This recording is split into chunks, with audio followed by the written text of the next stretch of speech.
আমাদেরকে পরীক্ষার সময় 2025 সালের প্রশ্ন দিয়ে খুবই বিব্রত করা হয়েছে। এখন আমাদের দাবি যাতে আমাদেরকে পাশ করিয়ে দেওয়া হয়, নয়তো আবার পুরোনায় আবার আমাদের এই পরীক্ষা যাতে আবার নেওয়া হয়। আমরা মনোহরদী কলেজের একজন নিয়মিত স্টুডেন্ট, খিদিরপুর কলেজে পরীক্ষা দিতে যাই। পরীক্ষার হলে আমাদের 2025 সনের যেই প্রশ্ন ওইটা দেওয়া হয়, আমরা স্যারদেরকে অবগতি করছিলাম যে পজিশনের প্রশ্ন দিয়ে আমাদেরকে পরীক্ষা নেওয়া হইতেছে। স্যারেরা বলে যে তোমরা পরীক্ষা দাও, এটা কোনো সমস্যা নাই। গতকালকে পরীক্ষা দিতে যাই, পরীক্ষা চলাকালীন আমাদের এমসিকিউ প্রশ্ন দেয়। প্রশ্নের মধ্যে লেখা ছিল যে 2025 সালের সিলেবাস অনুযায়ী। দুজন শিক্ষক ছিল, দুজন শিক্ষকের তারা নিজেরাও দেখছে, আমরা দেখানোর আগে তারা দেখছে প্রশ্ন দেওয়ার সময়। তো তারা দেখে বলতেছে যে 2025 সালের সিলেবাস অনুযায়ী একজন স্যারের কাছে বলতেছে। তো বলার পরে এক স্যার বলতেছে যে এটা কোনো সমস্যা নাই, আমরা পরীক্ষা দিতে থাকতাম, তারা এই প্রশ্ন দিয়ে খাতা দেখবো। 2025 সালে এটা কোনো সমস্যা নাই। পরবর্তীতে আমরা গতকালকে যখন পরীক্ষা দিয়ে বাসায় যাওয়ার পরে সবাই দেখতেছে যে 2025 সালের সিলেবাস অনুযায়ী, তো এটা তো ভুল, আমাদের তো এটা ফেল আসবে। আপনারা জানেন যে গতকালকে পুরা বাংলাদেশে এইচএসসি প্রথম পরীক্ষা বাংলা অনুষ্ঠিত হয়েছে।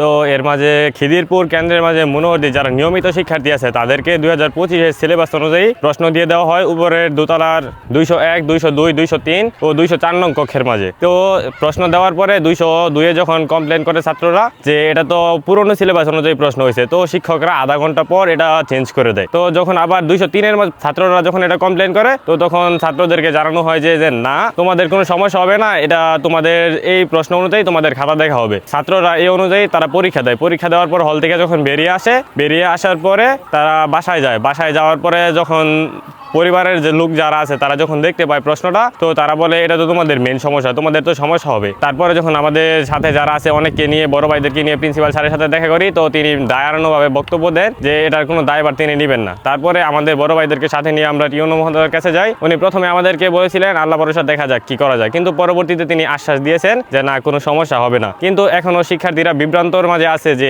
আমাদের কি হবে।